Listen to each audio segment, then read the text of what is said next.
Because trauma is such a loaded word that some people don't even identify as having trauma. It implies neglect or abuse or intentionality that just isn't there. And I'm really naming that there's a cultural deviation away from what our primitive biology needs to develop a hardwired sense of safety and an expectation that our needs are going to be met in relationship to other people. Cue music. Places, everybody, places. We're starting in 3, 2. Welcome to the Autoimmune Hour, where we look at the rise of autoimmune disorders. I've brought together top experts that range from doctors, specialists, nutritionists, researchers, and even those recovering from autoimmune to bring you the latest, most up-to-date information about autoimmunity and how to live your life uninterrupted.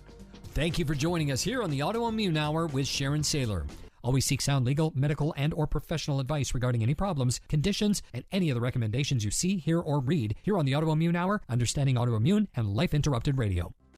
Join the Autoimmune Hour's Courage Club. Sign up now at understandingautoimmune.com. Now, back to your host, Sharon Sayler.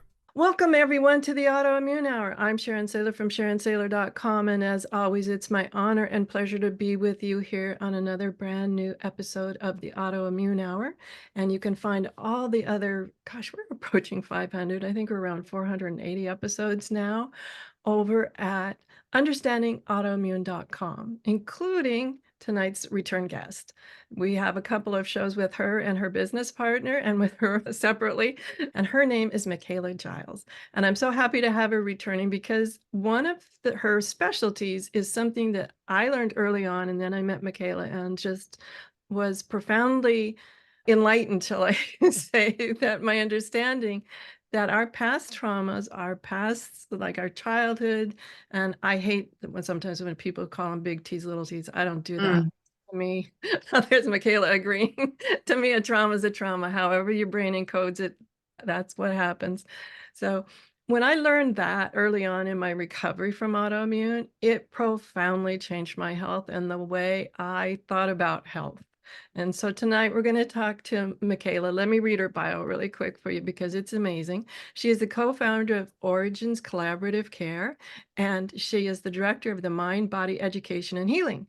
She considers her most invaluable learning to be her own hard-won experience as she charted a course of healing from severe, complex, chronic illness and from the many associated losses, personal, relationship, financial, and beyond. Micaela brings nearly 15 years of highly specialized education and training and certifications, such as energy healing, somatic movement, complex and developmental trauma, polyvagal theory. We're going into all of that. Understanding the autonomic nervous system, I learned from her. And that was another aha moment, a breakthrough moment, is when I understood how big a part the autonomic nervous system plays in healing and recovery from autoimmune, as well as other things. But for me, and tonight we're just talking about autoimmune. She's also certified safe and sound protocol practitioner, among many other things. So I would just want to get to it now. Welcome back, Micaela. It's so lovely to see you. It's wonderful to see you too. Thanks for having me, Sharon. Now, I always love where we go in these conversations. And you and I have chatted over time since we first met a few years ago. And one of the things that has always fascinated me is how we store our memories and how those memories, just a little side note, if you talk to my family members, my siblings, we grew up in entirely different families. We did not, guys. Everything was the same, except our ages, of course. But it's interesting how our brain encodes what happens around us and how something that one person may find upsetting, the other person may find traumatic, and another person may go, huh, what was that? No big deal, Absolutely. right? Absolutely. It's true. And memory, I think people, when they have a memory of something, they assume it is pretty fixed and they're accurate. The truth is that every time we recall a memory, I think this is a fascinating tidbit, but every time we recall a memory, some bit of it is lost and something is added to it. So really, genuinely, our memories do shift and adapt over time. But of course, what you're referring to as well is that depending on so many different variables, the way someone experiences something originally is very different. And there's studies about orchids and dandelions in terms of our sensitivity and resilience. I don't know if you're familiar with that at all, Sharon. Does that No, ring a but that's bell? an interesting visual because I have both. And one is a weed in my yard and the other has a prime spot in my kitchen. Sure. It really has to do with like our constitution and how we respond and react to things in our environment. And some people are just genetically born very sensitive, more like the orchid. There's just the right amount of water. People have all sorts of strategies like an ice cube once a blank amount of time. Tending to this orchid can sometimes be precarious and it's very sensitive, whereas a dandelion will grow and grow and grow resiliently no matter what. So that's just, if people want to Google that, it's just a way of reflecting that some people are genetically more sensitive than others to different environmental stimuli. And not to beat myself up if I am the orchid, dandelion, or a hybrid of the two. That's right. No, not at all. Not at all. I love metaphors. Yeah. I find them so helpful in relating to our world. Yeah. Something I would love to talk about, Sharon, at some point is, for one thing, I want to dispel the notion of big T and little t altogether because, yeah, it's I really got to cringe when go. I hear that because it's not about me from the outside putting any sort of label on what your experience was. Yeah, and more importantly, these relational breaches that happen to us, especially pre-verbally, before we have any recollection or any ability to have a conscious memory at all, those have really the most significant impact on each and every one of us in our modern culture. I'd love an opportunity to talk more about that because that is really poorly understood and is something that we work with at Origins Collaborative Care, but it would be labeled typically as little t trauma, but what we're positing is that it's actually the most significant trauma any of us have, but we don't even like to label it that way. If you're inviting me, I'd love to tell you a little bit more about what we're talking about. Oh, absolutely. Because to me, when I think about trauma, and like I said, I don't categorize it however you experience it, is that's you experience it. But I think the problem, especially from childhood things that go on, like not only, yes, we live through the moment, but as we grow up, we're reliving the moment. And then we're like renegotiating with ourselves. Oh, that person couldn't have been, I don't know, I'm just going to throw out that mean or whatever. And then we're always retelling this story too. And so I don't think it's a conscious thing when we add or delete from our story. I just think it's how our memories work because we're Yes. constantly, at least my understanding of our unconscious mind is okay, we can relive it, but then we're renegotiating. If I'd only done this, or if they'd only done that, or if the weather had been different, whatever, we're renegotiating things that are impossible to change. Mm, But the problem for me comes in as we grow older, the context changes, and to put it into some sort of, I don't like the word proper. That's the only words that coming to mind, guys. mm. But some sort of context um, Yes, that allows us to deal with it or cope with it or move. absolutely. Yeah. In fact, I'd love to call what I'm about to share some context for maybe helping people to understand a little bit more about what they're experiencing in their own bodies and to normalize it, even though it's not normal at all. It's not normal for us as humans, but to really name that in our modern culture, our primitive mammalian biology is really needing and expecting something extremely different from what is available really from the womb and immediately once we are born. So I want to talk about this cultural deviation. There's a brilliant researcher named Dr. Darsha Narvaez, and she refers to the evolved nest. The evolved nest, just to quickly describe what it is, it's a set of conditions that every species has evolved to come to expect for health and resilience and to thrive. And for us as human mammals, we evolved to need a set of conditions from early on when our neural pathways are just being formed that no one in our modern culture gets. So I'd love to talk a little bit about what that could have looked like in our primitive time and how that would have set us up for health and how different it is from the modern culture right now. At Origins Collaborative Care, we're calling it the original insult. Insult is a medical term. And this is a little bit different. We like to use original insult instead of developmental trauma, because trauma is such a loaded word that some people don't even identify as having trauma. It implies neglect or abuse or intentionality that just isn't there. And I'm really naming that there's a cultural deviation away from what our primitive biology needs to develop a hardwired sense of safety and an expectation that our needs are going to be met in relationship to other people. And this cultural deviation and the consequences of it cause disconnection in our bodies from ourselves, our somatic experience, our sensory experience of our own bodies in infancy, and a chronic perception of threat. And that shifts our biology away from health, growth, and restoration and toward a state of protection, which is autonomic nervous system work, when we're in a chronic state of protection and disconnection from our own bodies. So that's the setup. We call it, again, the original insult. And that's universal to absolutely everyone. I'm thinking about, we'll say, historical communities were definitely more the idea of a relationship. And usually That's the right. household had more than just mom and dad and sibling. It had other generations or cousins or whatever. So there were more of a tribe type effect going on than, and I found, I'm just going to relate it to recent history in my mind, that I understand a lot of this from my previous shows and all of that. And yet during the pandemic, the isolation was really hard. So, even Absolutely. though I could rationalize all of that, primitive part of me still had a hard time with it.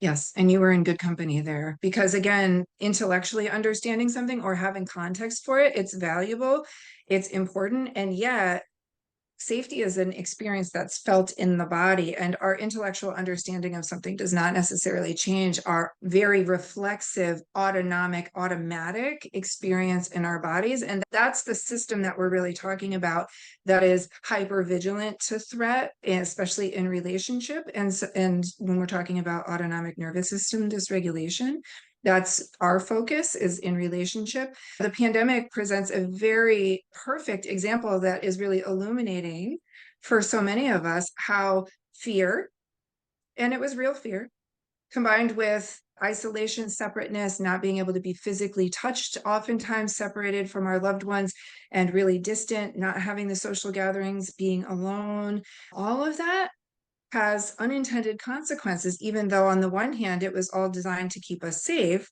the unintended consequences that we are seeing, this is a very significant problem for a lot of folks.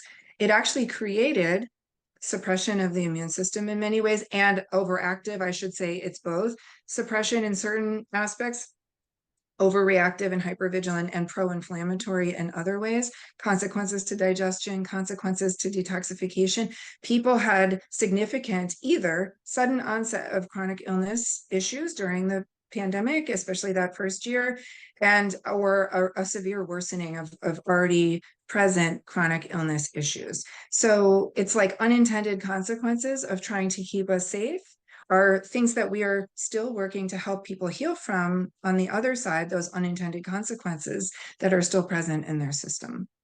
Could see that from the mental and emotional level and also from the physical level, because I'm thinking of my children when they were young and in daycare situations or childhood playing situations. They were exposed to a lot of dirt and germs and everything else that when you're isolating, you're not exposed to. And I feel like my immune system regressed a little bit when I first went out into public again. I felt like my immune system had regressed a little bit because it hadn't been exposed to all of those little things in little bits instead of a big onslaught at once. I understand why we did what we did, but still, again, I'm starting to reevaluate my own response to that time and what I might do differently in the future. I think it's a good comparison, because anytime that there's fear, it shifts our biology. We can either be in a state of health, growth, and restoration. This is the place where all healthy physiologic function happens, healthy cell turnover, normal maintenance type activities in the body, digestion and our cognition, our immune system, our detoxification system, all of these healthy cell turnover, all of those things happen when we're in that state where we feel very safe and connected. And when we're in a stress response, because we're responding, even if it's being late to an appointment, all of those metabolic resources are reallocated toward fighting or fleeing.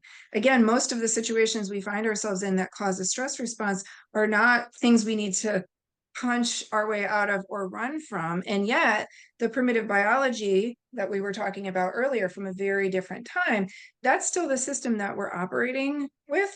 And so all of those metabolic resources are taken away from the healthy physiologic function and toward defense. And part of that defense is autonomic nervous system, okay, adrenaline, cortisol, mobilizing blood flow and all of those resources to the limbs so that we can fight or flee, right? And then there's our mast cell system, and those are directly linked. What instructs the mast cells to degranulate is the autonomic nervous system. So I've talked about this a little before, but I can't resist saying that an autonomic nervous system that is perceiving threat instructs the mast cells to degranulate before the message has even gotten to the adrenals to release the cortisol and adrenaline from a stress response. The mast cells have degranulated. It's the first system to know. So they're working together, and the mast cells don't know what the threat is. It doesn't matter. They're the first line of defense, the really primitive thing. All these mediators, there's a 1,000 or more, probably, we think. Several hundred of them are pro-inflammatory. We don't know what the threat is. I'm going to throw everything I've got under the kitchen sink at it and hope that some of it works, right? But when you get into chronic states of protection, then you've got chronic mast cell activation and degranulation, and you're caught in what we call a threat perpetuation cycle, where now there's excess inflammation in the body and symptoms and consequences, and is draining us of energy, which is a threat, of course, to the autonomic nervous system too. And we can get caught in a vicious cycle that's very hard to step out of.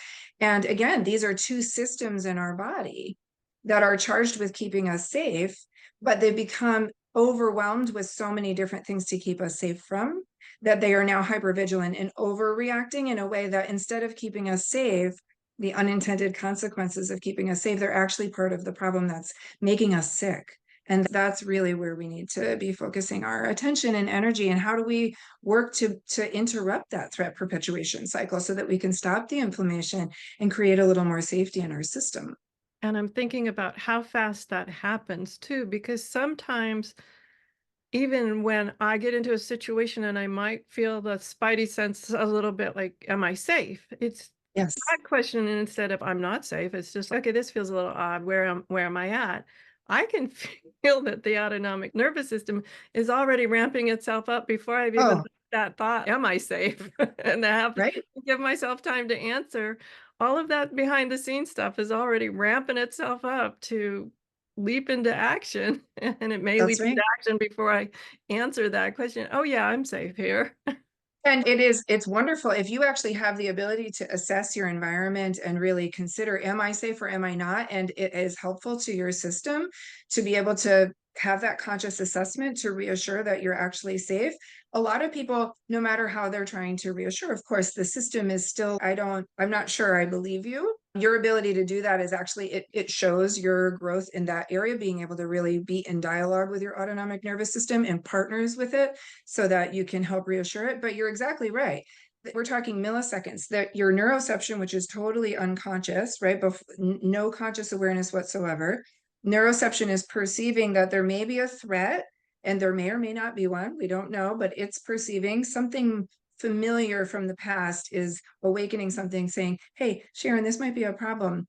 And again, like you said, that goes up to the brain for interpretation. But you're right, all of that cascade of things has already taken place. You're probably there might already be, like, from the mast cells degranulating, there might already be some physical manifestations of that response. Never mind the adrenaline, cortisol, or the racing heart, or all of that. But that's already all off to the races while your brain gets to work. Like, wait a minute, hold on, what's going on, and am I actually okay? Mine was it's kind of out now in hindsight, you can easily say, wow, that was an overreaction, Sharon, which it was. But it's where I noticed it first was I was in a large department store, and several aisles over, I could not see the person. I heard a very loud cough, a series of Oh, coughs, yes. not just like one clearing throat. It was a series of coughs. We're telling you, the brain went off to the races, the body went off to the races. Okay, do I want to stay here? Do I want to keep shopping? That was Yeah, it. yeah. That I'm really pretty sure in myself that if that had happened, let's say 2015, I wouldn't have had the same response. Sure. But using that example, you were able to identify consciously what the perception of threat was about. But imagine again in 2015 or now, there might be something your neuroception is picking up on that you can't identify the source. This is where the threat perpetuation cycle really gets going, where we're not sure and we start, oftentimes we'll like just really confabulate a reason to explain the distress that isn't even really a part of the narrative at all. The body is saying there is something wrong, there's anxiety happening, and we go in search. This is what the brain does. It goes in search of the problem so that it can solve the problem and make us safe. But what about a system that is confused, where, like you said, disproportionate, but also when we have a disproportionate reaction, oftentimes it's the way that the body is responding to something, and really it's the past, something that has happened in the past that genuinely was threatening then. The system is thinking maybe there's something that could be similar to that happening now. But if you go in search of the solution in the present and you don't have the context for understanding that it may be something from the past, really, that is triggered, is the word. We don't use that word at OCC just because it has so many connotations with wanting to suppress or move away, or like triggered is something we need to control. But triggered is the word, where it's awakening something in the body, and then, how do we respond to it then? And if we don't understand some of this autonomic nervous system dysregulation and how it appears, then we assume there's something wrong with the present moment and we go in search of it until we try to identify something. Oh, yeah, it's so surprising to me at how fast it happens. But once I had the conscious knowledge from OCC and others about this concept of, okay, your autonomic nervous system is responding, and it was not that I solved the issue, I would still run away for a little bit. But just having the conscious knowledge, okay, is this my autonomic nervous system overreacting? Is there a real threat? And you go, I make this checklist in my mind of the other day, I was out in my yard and it was odd. I just started smelling smoke. I'm like firewood type of smoke. And I'm like, Yes. and my first thought was, did I leave my stove on? Right. So it was interesting how even with that kind of situation, which I know is another obvious thing, you smell smoke, you're going to think about things. But my first thought was, did I leave my stove on? Exactly. And But by that time, my brain was already going through a whole checklist of things. That's right. And that's actually a great example. I use that one a lot. Imagine you're sleeping. Neuroception works on the unconscious level. So you're sound asleep, but your neuroception is still scanning, even though we're asleep. And if it smells smoke, right? In other words, we don't consciously smell it, but neuroception picks up on the idea of smoke. You're going to sit up and you'll have the whole response, right? The adrenaline, the heart racing, all of that is going to happen. And then your brain gets to work to use your senses and your cognition to try and identify the source of the problem. It's not conscious yet, but that's a perfect example of how the system ideally works, so that you can go find the source of the smoke in the middle of the night, right? So that you can keep yourself safe. That's a perfect example of how it should work. But again, especially in relational settings, this is really critically important. It's when we're in relational threat, our needs are not being met. We should probably be setting a boundary, but it doesn't feel safe to do it. We should probably be saying no, but it's caught in our throat. We're in conflict with someone. We're feeling scared or threatened in some way in relationship. There are all of these ways that we are experiencing that threat response that are really sticky, because they are loaded with historical things, ways that our needs were not met. Again, I want to bring it back and hopefully have another opportunity to talk about the original insult, because those memories, they're not conscious memories, they're body memories. They're sensory. The only way that we experience them, they get awakened in our body as sensation, but then they get blended with whatever the present day moment situation is. So if we feel like maybe we're going to be abandoned or rejected in a moment, right? We're feeling threatened in a relationship with someone, whether it's actually true or not, or it's the fear that we're bringing with us from the past, it's very difficult to resolve it on this level when there's a very disproportional body memory of terror or threat, big, huge anxiety that is actually about a time before we even have pre-verbally, before we even have any conscious memory of it at all. Again, without that context, it seems like what's happening right now is the urgent emergency threat. But this is where it's tricky to work with autonomic nervous system regulation, because relational threats, they're stored in the body and then we're perceiving them often very inaccurately. That's what dysregulation is in the present. And since the unconscious mind doesn't keep time the way we keep linear Right. time, sometimes I've found where the current relationship, could just be a tone of voice that took me back to my 5th grade teacher, whatever it Yes. is. And I find that interesting that it's like instantaneous time travel, that it all comes flooding back. And in that particular situation that comes to mind, it was not intentional on the other person's part. It was just the inflection of the voice and the breathing pattern, that kind of thing that was like, oh my gosh, it sounded just like what happened when I was a kid. And the time travel was so rapid back to Yes. being that much smaller person that didn't have any, um, at the time, boundaries or ability to conscious ability or context to deal with whatever was going on at that time. And that was That's fascinating exactly right. to me, how sometimes when you talk about relationships and that kind of thing, and people will immediately take it to my partner. I need to leave my partner because, or all these sorts of bad things. But oftentimes, to me, it's so out of context. It's just as simple as they raised an eyebrow at you and it reminded you of when your grandpa got mad at you, you know? Yeah. And that's the thing. We say that very often, the body is always telling the truth. It's just confused about the time. So you can be sure that whatever like you feel in your body that would cause that moment where you're reacting or responding to a situation in the present day, the body's telling the truth. It's just confused about the time.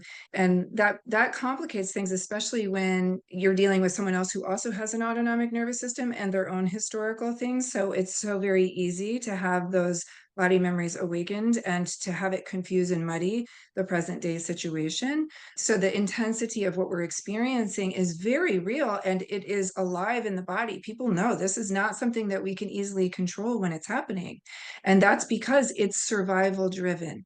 The reason it is so feels, especially in the really white hot intense moments, it feels so outside of our control because it actually is. It's getting caught in this brainstem diencephalon area, which is it's the earliest memories. Again, it's from this early time, and it's not making it up to the prefrontal cortex where we would have choice and volition and reasoning and being able to think something out.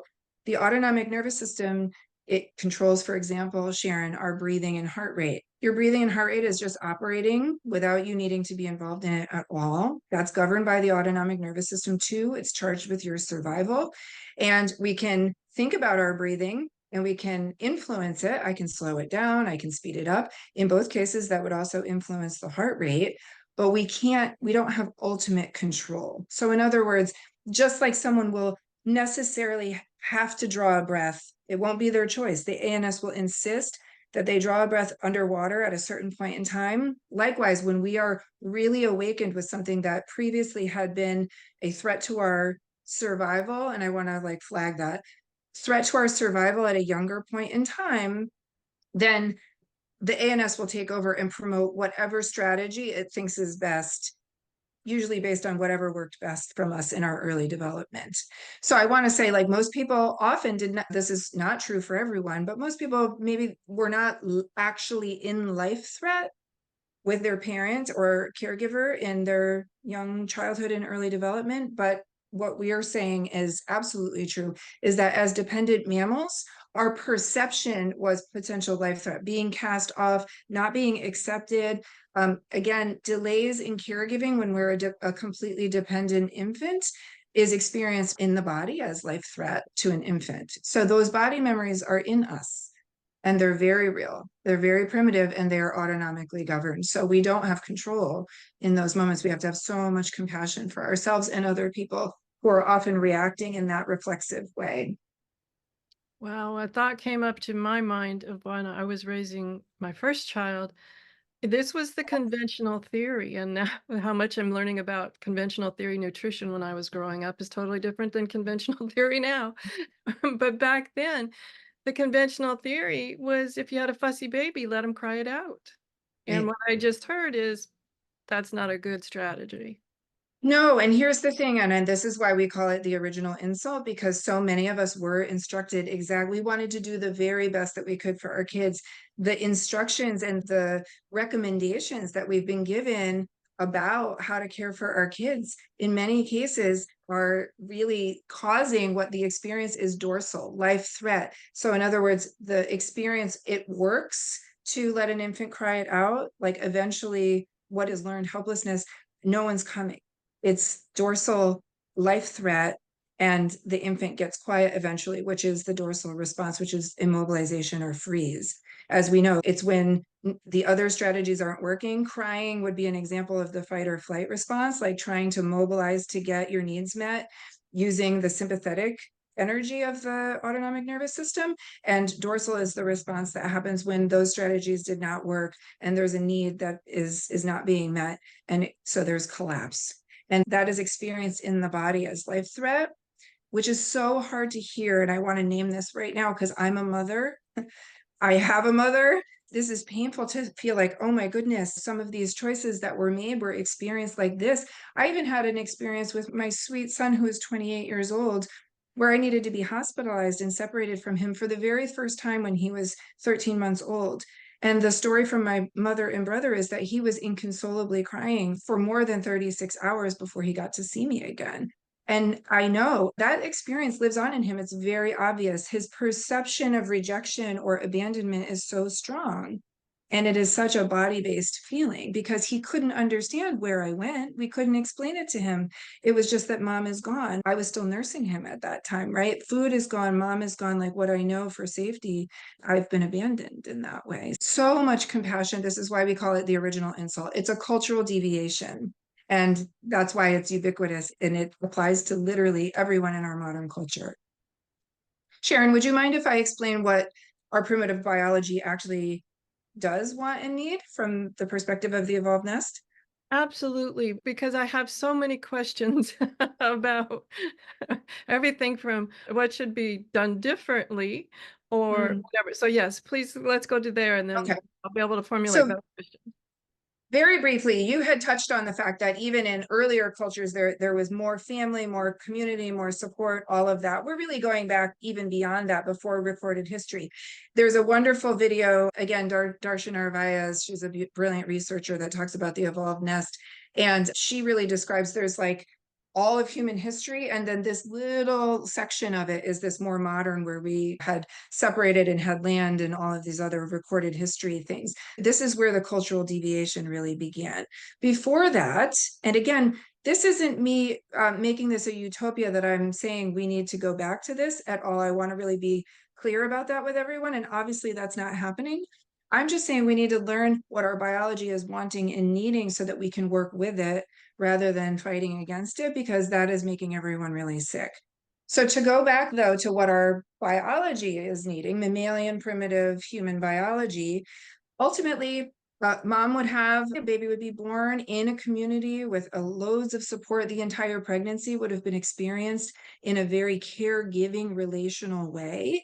Yes, we are designed actually for really big threats like potential starvation or a predator in the woods or things like that. But what we are not built for and we do not know is relational lack of safety. So when we lived in these tribes, cooperation was something really organic because in order to be a beneficiary of the tribe, shared food gathering, shared infant care, shared fire tending, shared everything. If you were hurt or injured, you needed the care of the tribe. So it was like it inspired you. It was a self-governing system because everybody needed to do their part to receive these life-giving, life-saving benefits of being cared for. Our biology expects we need to be in safe feeling connection even today, even though we have Grubhub and we can order our groceries and all of that, right?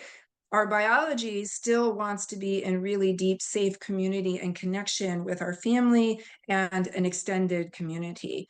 And so I want to name that. And then as an infant, things that we could never hope to offer our infants in modern day culture, right? There was several allo mothers who helped with nursing responsibilities, helped to take turns so that mom could sleep and the baby was still attended to the whole time. For the most part, the baby was worn and carried and interacted with on request, on like throughout all the time for 4 years. No way, of course, can we ever, right? Parents, they're on their own, they're not sleeping enough. Like it's already a setup for failure for the parent because there's not like that support so that they're getting adequate sleep and help with the child rearing. But to bring it back to the infant in primitive times, what that meant was an infant that is having their needs met during the time of neural development. For humans, our heads are so big that we actually have to be born much earlier than any of our other mammalian species would have to be, because our head would get too big and we would not be able to get out. And so we have an external womb experience, which means that so much of that neural development happens in the months and years, early years after that we're born. So all of these, basically the autonomic nervous system that we're all working with is the one that was developed during these pre-verbal times, but before age 2. So you're picturing this child that for 4 years is being attended to moment. It has an autonomic nervous system that absolutely expects for its needs to be met, that it is going to be cared for. But as importantly, it is so tuned into its own body sensations, its stimulus response, which means that it knows it can go on now that it's older, something will happen in the body, and it would know to attend to it and respond to it in some way, that it actually means something to pay attention to. Whereas what happens in our modern culture, infants are forced to disconnect from their own soma. That is what dorsal or dissociation is. It's too painful of an experience, so we leave. And it's not a consciously painful experience on that level. It's just a life-threatening intensity that is felt as sensation in the body. The same way that if you were to get into a car accident, we can all imagine how intense that would feel. That's the experience of the infant that is dependent on its adult caregivers, but there's been a lapse in care, so it does not know that it will survive. And so when that happens, we are forced to disconnect from our own soma, and we have a chronic perception of threat that is built into our autonomic nervous system. And that disconnection follows us all throughout our lives. We are a species that is very much in our heads. We are very much the kind that overrides. We keep pushing when we're too tired. We show up when we really do not have the resources to do things. We're ignoring pushing through pain, medicating discomfort. Like this is the consequence of disconnection from ourselves. And finally, we manage our safety through other people. That's a learned behavior, meaning we needed to stay in connection with our adult caregivers to survive when we were young. You brought up that example, like now you're an adult, you have agency and choice and all sorts of different ways of handling any given situation. As a child, your survival depends on being in relational connection to an adult caregiver. So we learn to manage our safety through the adult caregiver. And that follows us into adulthood, where we manage our safety outside of ourselves rather than inside of ourselves. That's a mouthful, I know, but that is where we are. I definitely have a yes and there. Mm-hmm. But yes, Most people do. Yep. And I don't want to. I like being challenged, Sharon. So go ahead. Yeah, my first thought was rather fatalistic. Oh, I'm screwed. No. So if we had the dissociation and going into dorsal, those sorts of things as a child, and maybe we're fairly self-sufficient adults now, yet we can see parts of us that are dissociated. The parts of us like, okay, come back home, come over, come back here. Are we screwed, or can we learn No. to reparent I- ourselves? Yes, great question. And I love that, because that's exactly what I say in class at some point. I go, we wouldn't be here if it was just like, I'm just letting you know we're all screwed. I promise there's a way to address this. And just to even say the word dissociated, people often, that's a term that dissociation means disconnection. That's what it means. So there's assorted ways. It does not necessarily mean that there's the dissociated experience of being out of your body, but it is actually out of body. If we're thinking constantly, if we can't have a moment of silence, we have to have TV or podcast on at all times. If we are working and can't do still, if we doom scroll Facebook or are mindlessly eating or shopping or using alcohol to numb, we're courting numbness in an assortment of ways. We all have all sorts of different ways of doing that, but we are disconnected, which means we're dissociated away from our body's experience. And also we're generally ignoring this system that is charged with survival, it doesn't like to be ignored. It's like it escalates its signals until it gets your attention because there's value in what it's saying. That's ultimately what's really very important here. And the reparenting ourselves is literally about connection. It's not so much a psychological phenomenon, although we could work with it that way, like a little me version and really relating to certain things as like a parent would. But the truth of it is, what we're really trying to get back to is how do we undo the consequence of the disconnection that happened at that early time, which means invitation to be deeply attuned to our body's experiences. We at OCC, we work with polyvagal theory a lot. Our population is coming to us most of the time with really severe and complex chronic illness. So a lot of pain, a lot of symptoms, a lot of discomfort in the body on this level. That's a unique a population that is uniquely challenged and feeling safe in their bodies, right? Because their bodies are screaming at them, please, something's wrong. But we have developed, thankfully, a way to really meet this population and be able to develop safety even for them to get back to where's the miscommunication happening here? It's like an estranged relationship, Sharon. It really is. The parallels are exactly spot on. There's miscommunication happening. The ANS and the us as a conscious human, we're not understanding each other very well. We've been impatient and neglectful, and we've been ignoring. We have not been very good listeners. And this one's yelling now to try and get its point across. It's like that. And how do we reconnect and start to build a little bit of trust? And we at OCC, we're like the marriage counselor or the mediator. I think what they're trying to say is like that, because the communication is so broken down. But that is the path back. And we're seeing it. It's really, our program has developed quite a bit over the last 2.5 years. And we recently revamped it. We have a class that started in March. They're thriving in such beautiful ways based on this new understanding and approach. And it really has everything to do with starting here, reconnecting to our bodies and learning how to trust and really see that our bodies, for as much as they seem like they're failing us, are actually, they're never giving up on us. It's just about the communication and learning to understand it differently and working with it differently to restore the way that nature intended for us to be in connection. That's so powerful to understand, as well as I wanted to bring up, though, just to speak a little bit to the fact you went through fairly quickly things like overeating or listening, to, always having to have the television on or something like that. Those Mhm. sorts of things. I'm curious. Part of me has been taught like, oh, that's just a bad habit. Mhm. And I was hearing, yeah, I was hearing this. It's more than just a bad habit. You can, force will yourself out of a bad habit, supposedly. I've never been able to do that. And talk a little bit about this idea that some of these coping mechanisms, that's my word, I don't know what your word would Yes. be for that, but some of these coping mechanisms actually just look on the surface like, oh, you just need more willpower. Please, everyone, if you hear me say anything today, it's so not true. A body that is healthy, a body that feels safe, chronically safe, right? In other words, I like that we talk about being chronically unsafe. That's what dysregulation is. But a body that truly, genuinely feels safe and cared for is one that would have adequate mitochondrial energy. I want to really name this especially as we are approaching middle age. Most people's mitochondria is mitochondrial inefficiency. It does not have enough energy left to be able to perform all of these functions. And that in and of itself is a way that we find ourselves in conservation of dorsal, even though it may not even have a depression or loneliness or a story associated with it. But if anybody knows the feeling of just basically the switch has been flipped, right? The breaker is off, like you are done, you are in conservation. Maybe it's at the end of the day, but like you can barely, you're immobilized. That is actually the body. It's too metabolically costly to keep pushing any longer.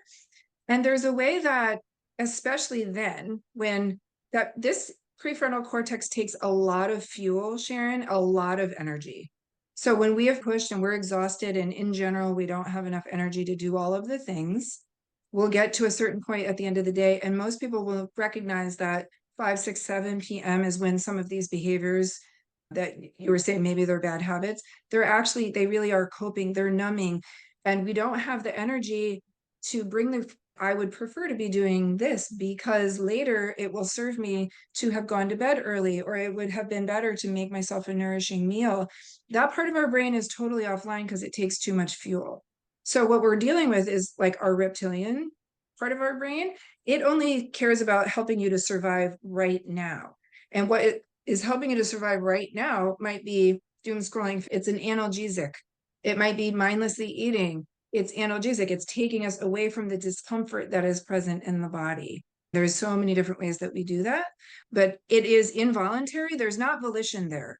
In fact, you can check with yourself. Am I in dorsal would be, do I even feel like I know I don't really want to be doing this activity, but do I really have volition? Could I invite myself up to take a nice hot bath and just be quiet or take a rest? Or am I like really like I'm watching myself and I'm like addicted almost to this thing, which by the way, a lot of these are high dopamine reward behaviors. And that's part of what incentivizes us toward them.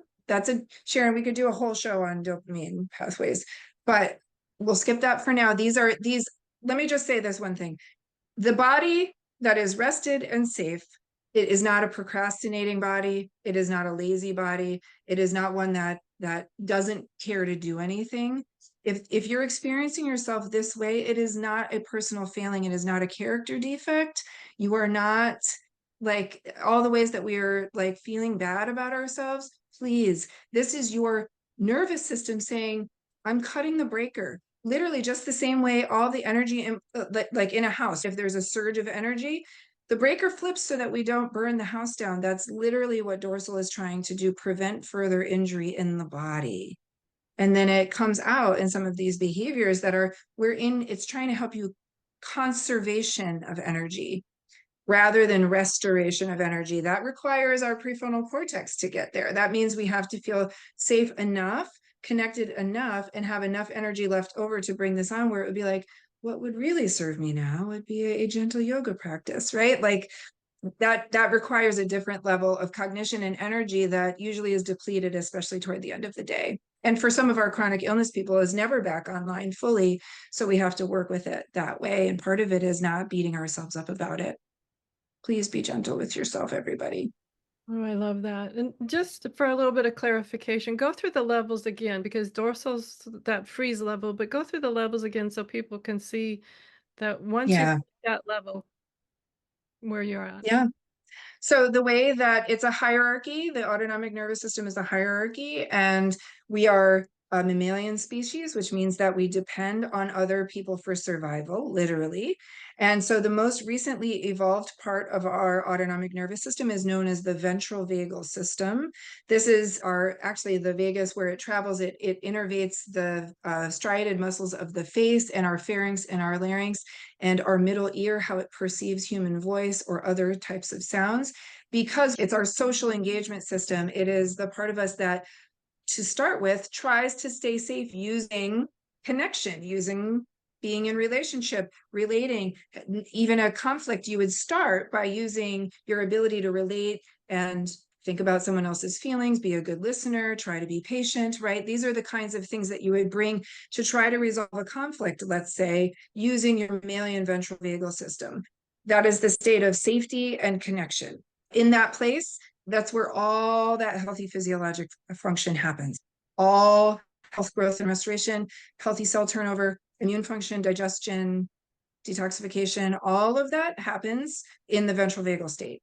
And then let's say you cannot resolve whatever perception of situation or perception of threat with your ventral vagal system, you'll move into sympathetic. That was evolved before the ventral vagal system. Sympathetic, there's really two very distinct flavors of that. As people know, it's fight or flight. They're very different energies. Fight is a little more aggressive, hold your boundary. I will see if I can mobilize energy to really stand my ground here. It tends to have like critical thinking or blame or anger or agitation energy to it. And then there's flight, which is a little more on the running side, anxious, maybe taking on other people's stuff, feeling like anxious or scared or wanting to hide and run away. So that's further down the ladder, closer to the dorsal system. We will employ these mobilization strategies to try to stay safe. And if they don't work, then we have to resort to immobilization. And that's a state of conservation. It is the gazelle that is running from the lion, right? And it gets caught and then goes to freeze, right? All of the adrenaline and cortisol is still in that gazelle's body, but it goes to immobilization partly to endure. It's an analgesic. It helps to endure the pain that may be about to happen before death. It's also an effective strategy because maybe the lion gets distracted and there's an opportunity to hop up and get out of here, right? So it's an effective strategy on that level too. And then people know that maybe they've seen videos where if the gazelle were able to get up, it actually has to shake that sympathetic energy out of its body, which is something that we humans don't do enough of, and it gets trapped. That energy gets trapped in our bodies, which is part of what we end up feeling. For those of you who wake up at 2 or 3 o'clock in the morning when cortisol rises in our bodies, and then you're like sitting up awake, that is the adrenaline and cortisol, the excessive adrenaline cortisol that is trapped. That's mobilization energy trapped in the body. So conservation, this is immobilization, numbing, freeze. It's basically, again, it's tripping the breaker to keep you safe and protected from doing any further damage by trying to mobilize on top of a system that doesn't have the energy to do it. Fantastic. Now I want to go tangential really quick though. If you're one of those people that wake up at 2 or 3 in the morning, so you're saying that's the cortisol and the adrenaline. What if I shake like a wet golden retriever? Will I be able to go back to sleep? This is not necessarily recommended in the middle of the night, maybe not, but I'm glad you asked, because trying to figure out how to, let's let go of historical things that are stored in the body. Every day, I know we are all encountering reasons that we get mobilized into sympathetic. Figuring out how to shake or move energy, exercise, walking, even pressing your hands up against the wall and really engaging those muscles, but shaking, intentionally doing something to discharge some of that energy as a practice is great for being able to sleep through the night. It sometimes takes a little while to get there, but that is something that is quite effective, actually, helping people to avoid that 3 a.m. cortisol bump. Okay, so to release the energy before bed instead of in the middle of Yeah. the bed. Okay. Yeah. And also, a body that we're ignoring the entire day will speak to us at night. What we see a lot with our members, and some people have trouble falling asleep, but what we see a lot with our members is that there's so much exhaustion that people do fall asleep. It's that dorsal conservation allows to fall asleep, and then just enough rest is also restored in the body that when that cortisol spike happens, they're up, and then all of a sudden there's ruminating happening and perseverating. But remember, Sharon, as it's the body's experience of safety or threat that initiates the whole process. The thinking is what is going on? All the perseverating is like trying to work out whatever problem the body is perceiving. Oh, wow. Okay, I could go on and on, but we're just about out of Have time. me back. We will, absolutely. But I want to make sure that we are able to tell a little bit about Origins Collaborative Care. We've dropped little seeds along the Yeah. path here, but tell a little bit about Origins Collaborative Care and how people can also get a hold of you guys. Yeah, thanks. So Origins Collaborative Care was started because as you mentioned, I had a really painful and extensive chronic illness journey, 11-year odyssey that was really very painful. And my healthcare provider is my colleague right now. She is the one who helped support me during that time. And we really wanted to create a practice that helped to serve people who have tried everything else without success. And for those folks, as it was for me, the primary obstacle was not receiving great care. A lot of people receive the best in functional medicine or integrative care, but this obstacle of having autonomic nervous system dysregulation. So that is what we offer at our practice. We have functional medicine care available to people in Massachusetts with Jessica that includes the autonomic nervous system regulation as the foundation. That is the building block for all of the other healing and repair that can happen in the body. But worldwide, we can serve anyone on autonomic nervous system regulation. We have a really amazing class experience and other ways of working with the autonomic nervous system, ultimately to restore our body's capacity for healthy function and healing and repair. So Origins Collaborative Care, www.originscollaborativecare.com. And I would love you to find us on YouTube because if you're at all interested in what we do or the science behind it, we have some really great videos on YouTube as well. Absolutely, and that's Origins Collaborative Care as well, the little @ Yes, symbol, yes, Origins yes, yeah. Collaborative Care, right. Yep. And it's a great YouTube channel, you can learn so much about this, and if you're thinking like, "Okay, I've tried everything," try understanding your autonomic nervous system, because Mhm. that for me was one of the key components of more rapid healing, was that understanding. Yeah. It was on a good path, as you said, with great caregivers, but each time, every so often, you find the gold nugget and you're like, "Oh, okay," and you'll notice a big leap. And once I began to understand at a very conscious level how the autonomic nervous system works and why it works that way, it's an amazing system, but it's one that we take for granted our whole life until all of a sudden it's dysregulated, and then we're like, not sure what's Mhm. happening. And I Exactly. find a lot of caregivers, and this isn't, I just think it's not talked about enough, that in my early search for the right answers for my recovery, safety, trauma, all of that autonomic nervous system was never brought up. It was all Mhm. about the stuff on the surface. Take care of the rash, take care of this, take care of that. That was a very physical intervention, which I'm sure saved my life. Just being able to speed up your healing and understanding the multiple layers and the multiple roots of where this Absolutely. comes And in from. my case, Sharon, I was not, I could not get better. I tried, I did all of the things. I treated mold, I did Lyme, nothing ever really worked until autonomic nervous system regulation. And because your audience is really geared toward autoimmunity, and on the YouTube channel, there's a particular video called Anatomy of a Chronic Illness that I think your audience would find fascinating. It really talks about autoimmunity and how it is a predictable progression and why, which that is not taught in general. People think it's genetic or luck of the draw, and it actually isn't. Gene expression, certainly. The type of autoimmunity that will develop in a given person has to do with gene expression, but the path has everything to do with the autonomic nervous system. And Jessica, my colleague, explains that in the video Anatomy of a Chronic Illness on the YouTube channel. Yes, I highly recommend that one. It's a great video. I learned a lot. And I think one thing with a lot of people who are in this process of recovering from autoimmune, and I want to say that there's to me, I'm always uncovering more fascinating things, is I have to watch myself that I don't get to this place where I know I've done it before, where it's, oh, this is good enough. Okay, it's better Hmm. than where I was. And yes, maybe I grunt and groan every morning when I get out of bed or whatever it is, but you're okay, but it's not there. But there's always more that we can do to help us understand what's going on for ourselves and for family members. Just understanding the autonomic nervous system, and not near as trained as Jessica and Micaela are, but just my little understanding of it have helped other people. So I encourage you to check out Origins Collaborative Care and their unique way of healing and overcoming chronic long-term conditions. So thank Hmm. you so much, Micaela, and I look forward to having Jessica back on soon too. And everyone, have a great week, whatever your adventures. And if you're here on YouTube at Understanding Autoimmune YouTube, please subscribe. It helps us bring our message out to a much larger audience, and hit that little notice bell, I guess is what it's called, so you can get notified that every time a new interview is launched. Hopefully, it's Hmm. about every Friday. That's my goal. It doesn't always happen, but that's my goal, is to launch a new interview every Friday. And so thank you all, community, for being part of my healing journey, and hope to walk hand in hand with you on your healing journey. And everyone, have a great week, whatever your adventures. See you next week. Enjoy.